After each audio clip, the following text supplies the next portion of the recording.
Good evening. Thanks for joining us. Several communities had a high school on lockdown after a vague threat on social media. Oshkosh, Sheboygan, and Appleton all had extra police officers on hand today out of an abundance of caution. Emily Byer joins us live to break down what this threat looked like in efforts to track down who is responsible. Emily. Yeah, Cammie and Bill, again, this threat came in last night. Again, incredibly vague, but officials take all potential threats seriously, jumping into action to make sure our students are safe in local schools. The threat could have been anywhere across the entire country and beyond. Around 6:30 Tuesday night, hundreds of calls from parents started coming in to Appleton police about a threat their child saw on Snapchat. It was vague, not stating what community was targeted, just saying North High School. From what I saw, it was just text.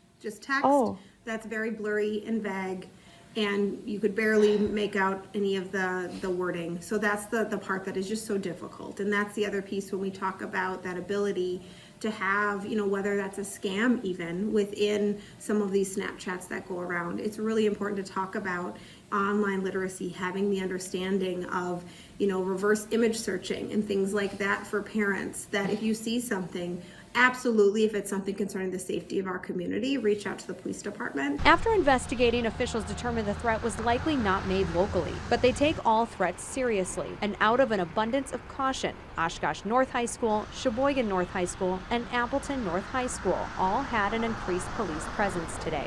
And some people were like, oh, we're not going to school today because of it. So it was definitely more nerve-wracking coming to school because I was scared what would happen. Students at Appleton North seeing a difference today. Teachers are locking doors. There's a lot of people absent from school.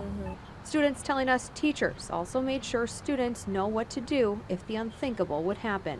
And some teachers are going over the rules if there was an intruder that came in the classroom and what to do. Officials say a screenshot of the threat continues to be shared and circulated online. They continue to investigate, but also stress the importance of reporting these incidents so officials can work quickly to make sure our communities and schools are safe. This is tough stuff. This is a scary part of the world we live in. But what I can tell the community is that our police department, our school resource officers, the folks that do their jobs very well in our community to keep our kids safe are the folks that allow me to feel that I'm safe enough to send kids to school.